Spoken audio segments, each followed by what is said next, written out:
நமஸ்காரம். போன எபிசோடில் நம்ம விளக்கேற்றுவதின் சூக்ஷ்ம விஷயங்களை பற்றி தெரிந்து கொண்டோம். இன்றைக்கு நம்ம வீட்டில் இருக்கக்கூடிய பூஜை அறையில் வைக்கக்கூடிய படங்களை பற்றி ஆழமாக தெரிந்து கொள்வோம். அதற்கு முன் என் வீடியோ இதுவரையிலும் சப்ஸ்கிரைப் பண்ணாதவங்க தயவுசெய்து சப்ஸ்கிரைப் பண்ணி சப்போர்ட் பண்ணவும். வீடியோ உங்களுக்கு பிடித்திருந்தால் லைக் பண்ணி ஷேர் பண்ணவும். வாங்க வீடியோவுக்குள் போகலாம். பூஜை அறை என்பது தனியாக ஒதுக்க முடிந்தால் அது சிறப்பு. ஆனால் இடம் போதாத காரணத்தினாலோ இல்லை மற்ற வசதி குறைவினாலோ தனி அறை ஒதுக்க முடியாவிட்டால் கவலைப்பட வேண்டாம். ரெடிமேட் அறைகள், பூஜை அறைகள் நிறையவே நம்ம கடையில் இப்போது பார்க்க முடிகிறது. உங்கள் வீட்டின் வலுப்பத்துக்கு ஏற்ற மாதிரி நீங்கள் எந்த சைஸில் வேணுமானாலும் வாங்கிக் கொள்ளலாம். அதுவும் சாத்தியமில்லை என்றால் கிச்சனில் ஏதாவது ஒரு சின்ன ஒரு ஒதுக்குப்புறமாக ஒரு இடம் ஒதுக்கி அதில் வைக்க முடியுமா என்று பாருங்கள். கிச்சனிலும் இடம் பத்தவில்லை என்றால் வீட்டில் இருக்கக்கூடிய ஒரு செவரில் உங்கள் வீட்டில் முக்கியமான படங்களை அந்த செவரில் மாட்டி அங்கே ஒரு கர்டன் கூட போட்டுக்கொள்ளலாம். எப்படிப்பட்ட அறையாக இருந்தாலும் அந்த இடத்தை சுத்தமாக வைத்து கொள்ளுங்கள். அப்புறம் எந்தெந்த தெய்வ படங்கள் வைக்க வேண்டும் என்று சில நீதிகள் நமக்கு சொல்லப்பட்டிருக்கு. நம்ம தாத்தா பாட்டி காலத்திலேயோ இல்லை நம்ம முன்னோர்களோ வழிபட்டிருந்த சில படங்களோ விக்கிரகங்களோ எல்லாம் உடைந்து போயிருந்தால் கூட ஒரு சென்டிமெண்ட்டாக நாம் அதை வீட்டில் வைத்து வழிபடுவது நிறையவே பார்த்திருக்கோம். அது கூடவே கூடாது. சில சமயம் பழத்துடைய அந்த கிளாஸ் ஆனது உடைந்து போயிருந்தாலோ இல்லை மற்ற ஏதாவது அந்த ரூபத்துக்கு சேதம் வராத மற்ற ஏதாவது ஒரு பார்ட்டு உடைந்து போயிருந்தாலோ அது நம்ம சரி பண்ணி வைக்க முடியும் என்றால் சரி பண்ணி வையுங்கள். அந்த உடைந்த பருவத்திலேயே அது பூஜை அறையில் வைத்து வழிபடக்கூடாது. அப்படி உடைந்து போன விக்கிரகங்கள் இருந்தால் அது தயவுசெய்து வீட்டில் வைக்காதீர்கள். அது கொண்டு போய் கடலிலோ இல்லை ஓடும் நீரிலோ சேர்ப்பது தான் சரியான வழி. இப்போது கடவுளை வைப்பதற்கு எந்த திசை உகந்தது என்று பார்ப்போம். கிழக்கு திசை உகந்தது. மேற்கு நோக்கியும் வைக்கலாம், வடக்கு திசை நோக்கியும் வைக்கலாம். தெற்கே நோக்கி வைக்கலாமா என்று கேட்டால் சில மூர்த்திகளின் படங்கள் மட்டும் தெற்கே நோக்கி வைக்கலாம். தட்சிணாமூர்த்தி, நடராஜர் போன்ற மூர்த்திகளின் படம் ஆவது தெற்கே நோக்கி வைக்கலாம், தப்பில்லை. எந்தெந்த படங்கள் கட்டாயமாக இருக்க வேண்டும் என்று கேட்டால் முக்கியமாக விநாயகர், லக்ஷ்மி, சரஸ்வதி இவர்கள் 3 பேரும் இருக்கக்கூடிய ஒரு படம் பொதுவாக எல்லா வீட்டிலேயும் காணப்படும். அந்த படத்தை வைக்கலாம். வினையை தீர்த்து வைக்கும் விநாயகரும், ஞானத்தை அள்ளித்தரும் சரஸ்வதி தேவியும், செல்வத்தை செழிக்கும் லக்ஷ்மி தேவியும் படமானது நம்ம பூஜையில் கட்டாயமாக இருக்க வேண்டிய ஒன்று.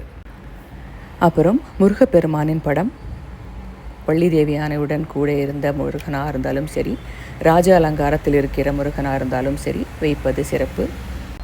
வாழ்க்கையில் நமக்கு வரக்கூடிய துன்பங்களை எல்லாம் தூள் தூளாக்கி வாழ்க்கையை வெற்றி பெற செய்பவர் முருகர்.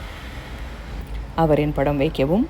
அப்புறம் திருப்பதி வெங்கடாஜலபதியும் தாயாரும் கூடியிருக்கிற படம் வீட்டில் ஐஸ்வர்யம் செல்வம் வளர மிகவும் அவசியம்.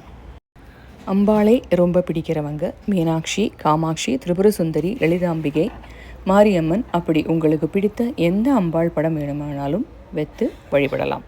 அப்புறம் சில பேருக்கு அவங்களுடைய இஷ்ட தெய்வம் என்று ஒரு கடவுளை வைத்திருப்பார்கள். அந்த இஷ்ட தெய்வத்தின் படத்தையும் நீங்கள் வைக்கலாம்.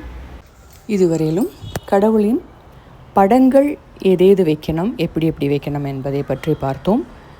இப்போது விக்கிரகங்கள் எப்படி வைக்க வேண்டும் என்று பார்க்கலாம். விக்கிரகங்களை பொறுத்தவரையிலும் முக்கியமாக சிவலிங்க வழிபாடு நிறைய பேர் பண்ணுவது பார்த்துருக்கோம். சிவலிங்கம் வழிபடுறவங்க தினமும் அபிஷேகம் பண்ண வேண்டும். அபிஷேகம் இருந்தால் நிவேத்தியம் கட்டாயமாக இருக்க வேண்டும். இது நம்மளால் எல்லா நாளும் பண்ண முடியுமா, சாத்தியமாகுமா என்று உறுதிப்படுத்தி கொண்டு நீங்கள் இந்த வழிபாடெல்லாம் ஏற்றுக்கொள்ளுங்கள். இந்த விக்கிரகங்களை எல்லாம் வீட்டில் வாங்கி வருங்கள். இது முடியவில்லை என்றால் அந்த விக்கிரகங்களை வாங்கி வராமல் இருப்பதே நல்லது.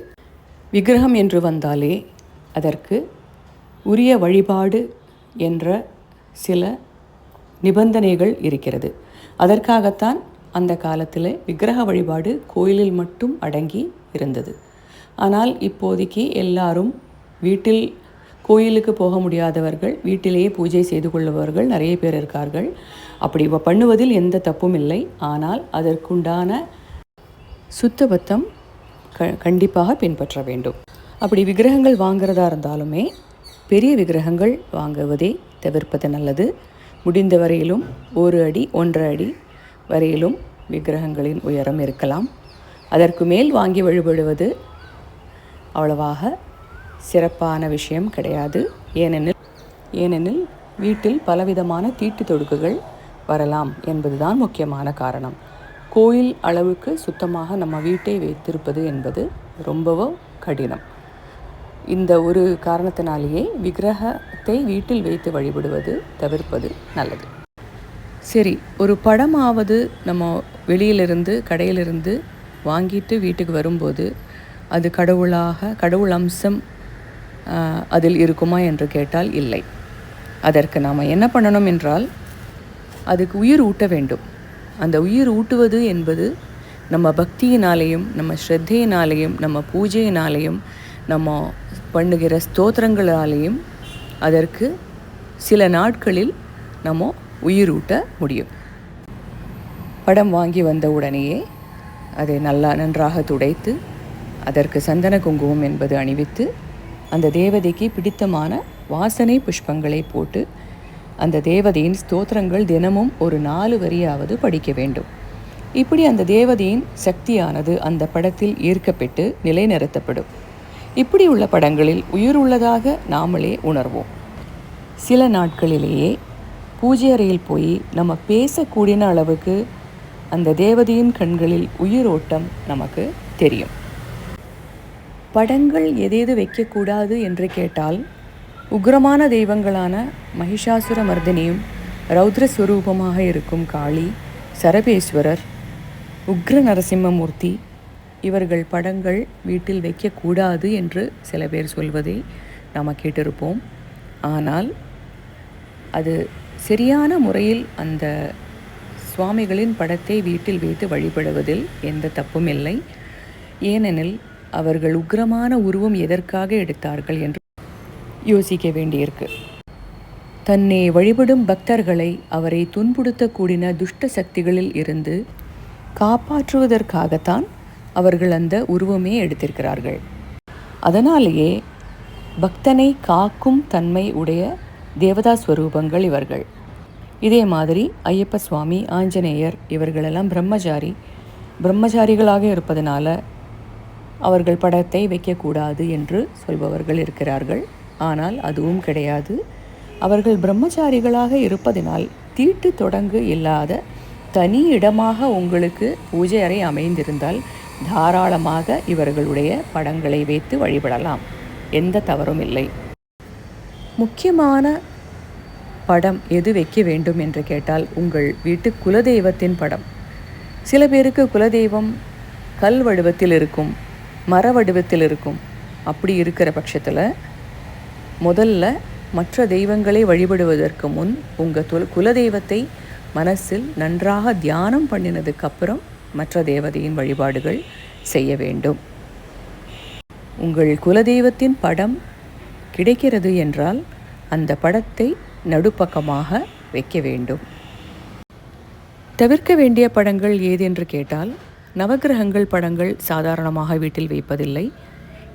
ஏனென்றால் நவக்கிரகங்கள் தெய்வத்திற்கு ஆட்பட்டவை. தெய்வத்தின் கட்டளைப்படி இயங்கக்கூடியன. நவக்கிரகங்களை கோவிலில் வைத்து வழிபடுவதோடு நிறுத்திப்பது நல்லது. அதே மாதிரி நம்ம முன்னோர்களுடைய படங்கள் பூஜை அறையில் வைக்கலாமா என்று கேட்டால் பூஜை அறையில் அவங்களை வைக்கக்கூடாது. ஏனெனில் அவர்கள் ஒரு காலத்தில் உயிர் இருக்கும்போது மனிதர்களாக வாழ்ந்தவர்கள். மனிதர்களுக்கு உண்டான எல்லா குணங்களோடு கூடயும் வாழ்ந்த அவர்களை நம்ம கடவுளோடு ஒப்பிட்டு அவர்கள் மத்தியில் வைக்கக்கூடாது. பூஜை அறை இல்லாமல் உங்கள் ஷோகேஸிலேயோ இல்லை வீட்டில் வேறு ஏதாவது ஒரு சிவரிலோ அவர்கள் படத்தை நீங்கள் தாராளமாக மாட்டலாம்.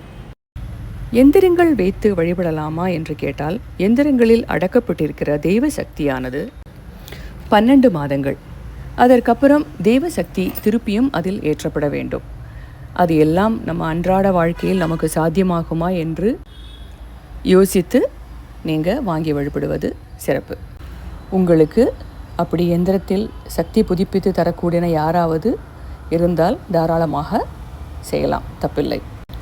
வேல் சூலம் எல்லாம் வைத்து வழிபடலாமா என்றால், வேலுக்கு அபிஷேகம் நிவேத்தியம் எல்லாம் பண்ணி வழிபடுகிற பட்சத்தில் அதற்கு மேல் எலுமிச்சம்பழம் கட்டாயமாக சொருகி வைக்க வேண்டும். சில பேரை கேட்டால் அதற்கு தினமும் ஒரு எலுமிச்சம்பழத்தை வெட்டி அதில் குங்குமத்தை தடவி அதற்கு முன் வைக்க வேண்டும் என்று சொல்கிறார்கள். சூலமாக இருந்தாலும் திரிசூலமாக இருந்தால் 3 எலுமிச்சம்பழத்தை சொருக வேண்டும். அது அப்படியே, ஏன்னா இதெல்லாம் கடவுளின் ஆயுதமானது. அதன் தாபத்தை அடக்குகிற வழியில் அந்த எலுமிச்சம்பழத்தை நாம் சொருகி வைக்க வேண்டும். எல்லா சுவாமிக்குமே தினமும் நைவேத்தியம் வைப்பது அவசியம். நைவேத்தியம் என்றால் உடனே பாயசம் பண்ணணுமா, பஞ்சாமிர்தம் பண்ணணுமா என்றெல்லாம் கவலைப்பட வேண்டாம். உங்கள் வீட்டில் வடிக்கிற சாதத்தில் ஒரு சொட்டு நெய் சேர்த்து அதை பூஜை அறையில் வைத்து நைவேத்தியம் பண்ணினால் அதுவே போதும். அது கஷ்டமான விஷயம் இல்லையே. தினமும் சாதம் வடிக்க போகிறோம்.